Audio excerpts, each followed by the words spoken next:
L'ultimatum est tombé pendant le petit déjeuner. Enfin, mon petit déjeuner. Le leur avait eu lieu à 7 heures, j'étais en retard après une nouvelle nuit blanche. 2 heures, déclara mon père sans même lever les yeux de son journal. Tu as 2 heures pour prouver ton revenu, sinon tu n'es plus la bienvenue dans cette maison.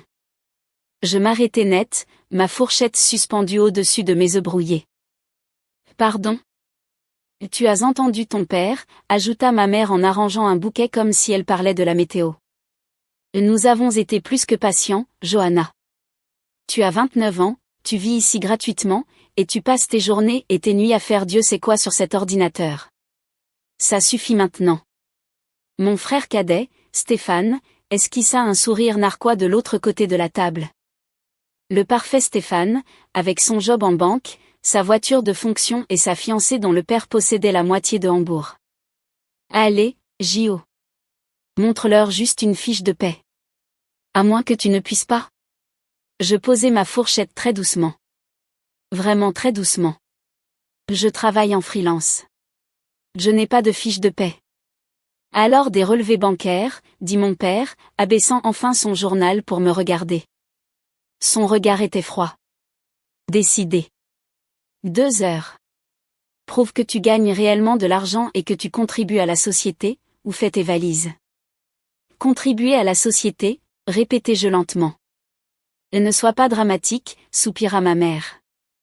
Nous voulons juste nous assurer que tu ne gâches pas ta vie. Il est temps pour un peu de fermeté.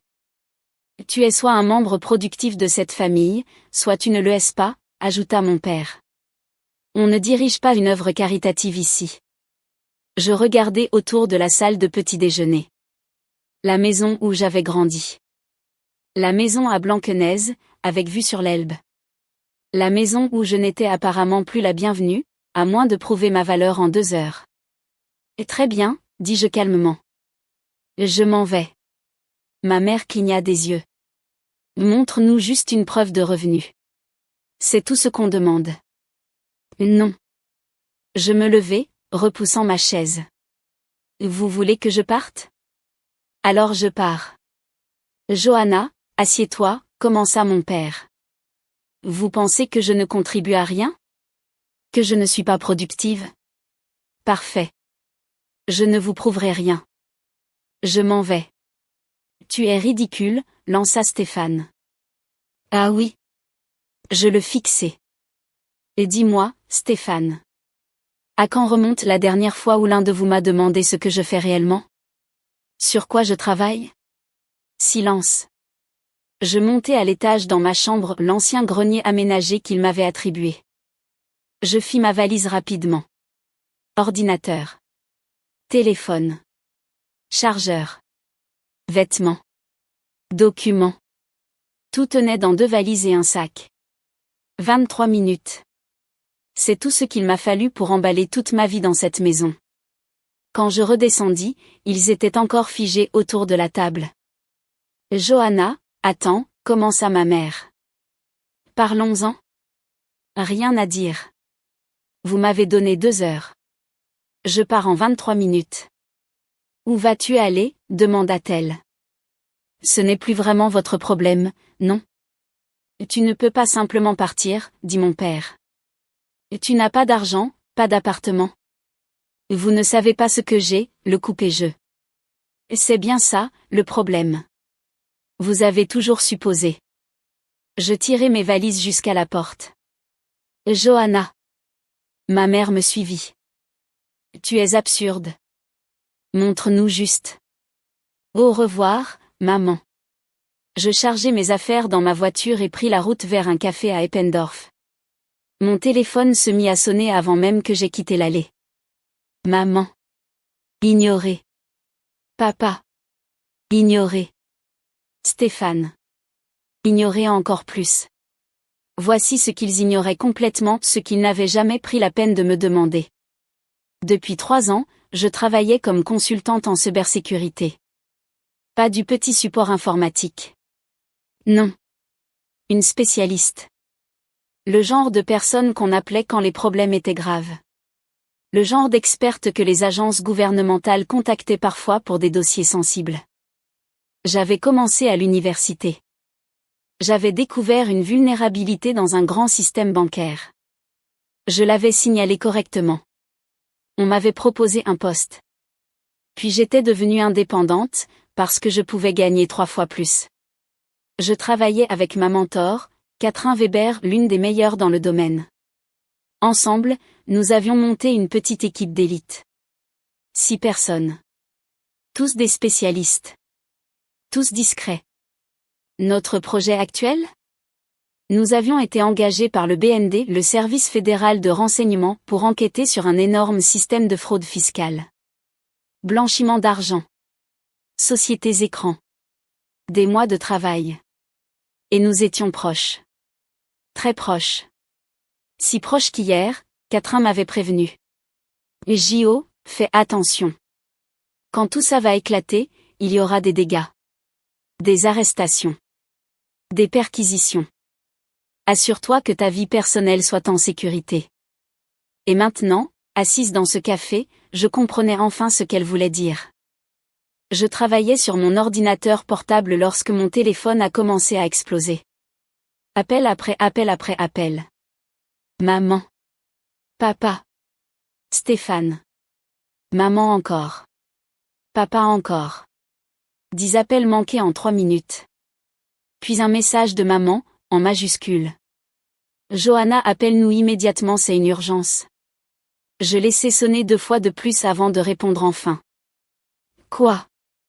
Dieu merci. La voix de ma mère était aiguë. Paniquée. Johanna, tu dois rentrer à la maison tout de suite. Je croyais que je n'étais plus la bienvenue. Ce n'est pas le moment. Il y a des agents fédéraux devant notre porte. 5. Ils demandent après toi. Je sentis mon estomac se nouer. Pas de peur. De compréhension. Des agents fédéraux, répétai-je lentement. Oui. Le BKA. Ils ont montré leur badge. Ils posent des questions sur toi, sur ton travail. Johanna, qu'est-ce que tu as fait ? La voix de mon père en arrière-plan, laisse-moi lui parler.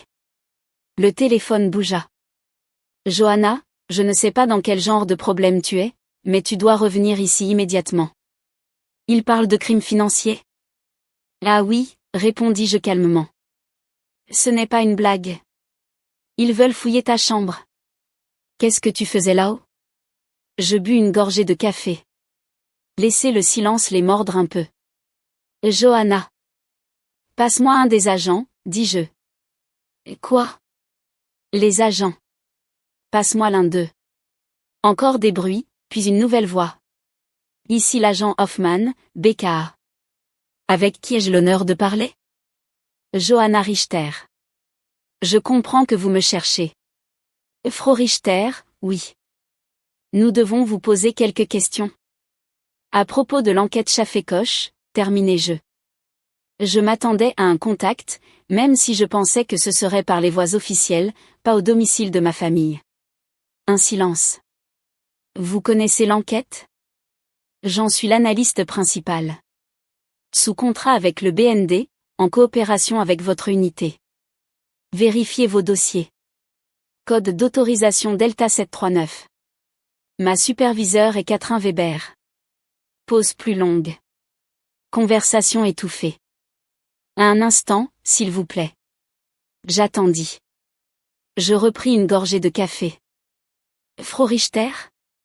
L'agent Hoffman était de retour, le ton totalement différent. Je vous présente nos excuses pour la confusion. Nous sommes ici pour coordonner les opérations de demain. Il y a des documents sensibles que nous devons vous faire examiner avant les arrestations. Je suis disponible. Simplement pas là-bas. Donnez-moi 20 minutes. Je vous retrouve au café de l'Eppendorfer-Weg. 20 minutes. Les agents Hoffman ? Peut-être pourriez-vous expliquer aux personnes de cette maison ce que représente réellement mon truc d'ordinateur. Je crois qu'ils sont curieux. J'entendis quelque chose qui ressemblait à un léger rire. Je vais voir ce que je peux faire. Je raccrochai. Mon téléphone sonna immédiatement. Maman. Johanna, que se passe-t-il ? Ils ont dit que tu les aidais. Ouais. Mais, tu n'es pas dans les ennuis? Non. Alors pourquoi sont-ils ici? Réunion de travail. Ils sont venus à la maison parce que c'est l'adresse de mon enregistrement. Je viens de déménager, tu te souviens? Silence. Puis, à voix basse. Tu travailles avec des agents fédéraux? Entre autres. Sur quoi? Je ne peux pas te dire ça, maman. C'est classifié. Classifié. Elle prononça le mot comme s'il appartenait à une autre langue. Tu fais du travail, classifié? Depuis 3 ans. Tu te souviens de toutes ces nuits où tu te plaignais que je sois encore sur mon ordinateur? Toutes ces fois où tu me demandais ce que je faisais? Tous ces moments où tu as décidé que je gâchais ma vie? Un silence plus lourd. Les agents veulent que tu reviennes? Je les rejoins au café. Ils n'ont pas besoin de la maison. Mais, nous ne savions pas. Tu n'as jamais dit. J'ai essayé, dis-je, surprise de la fatigue dans ma voix. Tant de fois. Mais vous ne vouliez pas entendre. Ce n'est pas juste. 2 heures, maman. C'est ce que papa m'a donné. 2 heures pour prouver ma valeur ou partir. J'entendis mon père qui exigeait le téléphone. Ma mère résista, pour une fois. Tu peux revenir après? Pour qu'on parle? Je ne sais pas. Je dois réfléchir si c'est un endroit où j'ai encore envie d'être. C'est ta maison. Non. C'est la maison où j'ai grandi. Une maison, ce n'est pas pareil. Une maison, c'est où les gens te voient. Te font confiance. Où ils ne demandent pas des preuves de ton existence. Johanna. Je dois y aller. Je coupai complètement mon téléphone. 20 minutes plus tard, j'étais au café avec 5 agents fédéraux, en train d'examiner des fichiers cryptés. L'opération avançait. Le lendemain matin. Arrestation simultanée dans 3 villes. Votre analyse sur la structure des sociétés écrans a été essentielle, déclara l'agent Hoffman. Sans votre travail, nous n'aurions même pas la moitié des éléments nécessaires. Je ne fais que mon travail. Votre famille semblait, surprise par votre activité. Je laissai échapper un rire amer. Ma famille pensait que j'étais au chômage. Que je jouais sur mon ordinateur. Si ça peut vous aider, nous leur avons expliqué que vous êtes une spécialiste sous contrat travaillant sur une importante enquête fédérale. Je suis sûre qu'ils ont été impressionnés. Vous n'avez pas l'air heureuse de ça. Et vous le seriez? Ils ne croyaient pas en moi quand je n'avais rien à prouver. Maintenant ils y croient parce que des hommes en costume se sont présentés chez eux. Ce n'est pas de la confiance. C'est la peur du ridicule. Il hocha lentement la tête. Pas faux. Nous avons travaillé pendant 2 heures. Quand nous avons terminé, le soleil commençait à se coucher. Je rallumai mon téléphone. 17 appels manqués. 43 messages. La progression était fascinante. Maman, au début, où es-tu? Rentre à la maison maintenant. Maman, au milieu, les agents ont dit que tu travailles sur quelque chose d'important. Maman, plus tard, ils ont dit que tu es experte en cybersécurité. Maman, tout récemment, Johanna s'il te plaît appelle-nous, il faut qu'on parle. Papa, rappelle-moi immédiatement. Papa, pourquoi ne nous as-tu pas dit que tu avais ce genre de carrière? Stéphane, rien jusqu'à la dernière heure. Stéphane, Jo, je crois qu'il y a eu un malentendu. Stéphane, papa veut s'excuser. Je conduisis jusqu'à mon appartement. Mon vrai chez moi. L'endroit où j'avais un bail depuis 6 mois. Là où personne ne remettait ma valeur en question. Vers 9 heures, je répondis enfin au groupe familial. Je vais bien. Je suis en sécurité. Je travaille. Je vous contacterai quand je serai prête. Le téléphone sonna immédiatement. Papa. Messagerie vocale, Johanna, s'il te plaît. Nous avons fait une erreur. Ces agents nous ont expliqué ce que tu fais, l'importance de ton travail. Nous n'en avions aucune idée. Reviens à la maison pour qu'on puisse discuter. Supprimer. Maman, chérie, Je suis tellement désolée. Nous aurions dû poser plus de questions. Mais tu es tellement secrète, comment étions-nous censés savoir? Comment était-il censé savoir? En demandant. En faisant confiance. En n'assumant pas le pire. J'écrivis. J'apprécie les excuses. Mais j'ai besoin de temps. Ce qui s'est passé ce matin n'était pas une erreur. C'était un choix. Vous avez choisi de me voir comme un fardeau. Il a fallu des agents fédéraux pour changer votre opinion. Ce n'est pas quelque chose que je peux simplement oublier. Réponse immédiate. Papa. Ce n'est pas juste. Nous étions inquiets pour ton avenir. Moi. Non. Vous aviez honte de moi. Ce n'est pas la même chose. Mon téléphone sonna. Appel à 3. Je répondis. Johanna. La voix de ma mère était serrée de larmes. S'il te plaît, tu es déraisonnable. Laisse-moi te demander quelque chose. En 3 ans, combien de fois avez-vous vraiment posé des questions sur mon travail? Pas, qu'est-ce que tu fais sur cet ordinateur, mais, parle-moi de ton travail. Silence. Vous n'avez pas demandé parce que vous ne vous intéressiez pas. Vous aviez déjà décidé que j'échouais. C'est faux, protesta faiblement Stéphane. Cela fait des mois que tu pousses papa et maman à me mettre dehors. Ne crois pas que je ne l'ai pas vu. J'étais inquiet. Tu étais jaloux. Parce que je ne suivais pas le script. Parce que je n'avais pas un poste d'entreprise dont vous pouviez vous vanter. Johanna, ça suffit, dit papa. Nous sommes tes parents. Le respect va dans les 2 sens. Tu veux savoir pourquoi je ne vous ai jamais donné de détails? Parce qu'à chaque fois que j'essayais, vous aviez l'air ennuyé. Ou vous faisiez une remarque sur le fait de trouver un vrai travail. J'ai arrêté d'essayer. Maman pleurait. Nous ne voulions pas. Vous vouliez que je sois comme Stéphane. Sage. Prévisible. Mais je ne le suis pas. Et ce matin, vous avez clairement montré que si je ne pouvais pas prouver ma valeur selon VOS critères, je n'étais plus la bienvenue. Nous avions tort, dit papa. Ces agents ont dit que tu es l'une des meilleures dans ton domaine? Et c'est ce qu'il fallait? Que des agents fédéraux vous disent que je suis compétente? C'est la seule façon dont vous pouviez voir ma valeur? Personne ne répondit. Je fais ça depuis 3 ans. Je gagne plus que Stéphane, au passage. Assez pour payer le loyer d'un appartement pendant 6 mois tout en vivant chez vous. Je suis restée parce que je pensais que peut-être un jour vous me verriez. On te voit maintenant, murmura maman. Vraiment? Ou bien vous voyez ce que les agents vous ont dit? Qu'est-ce que tu veux de nous? Demanda papa. Je veux que vous compreniez que ce matin n'avait rien à voir avec l'argent. C'était une question de confiance. De la façon dont vous avez décidé que je ne valais pas l'espace que j'occupais. Ça m'a blessée. Nous sommes désolés, dit maman. Tellement, tellement désolés.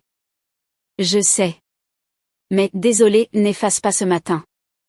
Ni 3 ans à dénigrer mon travail. Et maintenant, demanda Stéphane.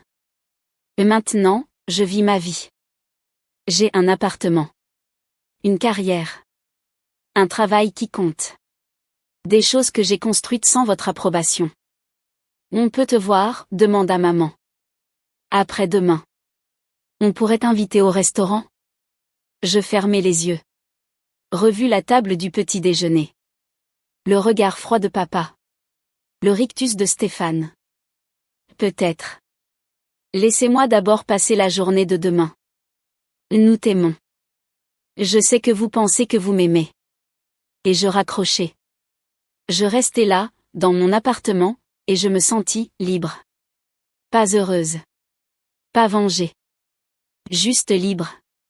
Demain, nous arrêterions de mauvaises personnes. Demain, je ferai le travail dans lequel j'excelle. Et peut-être, un jour, je laisserai ma famille revenir. Mais à mes conditions.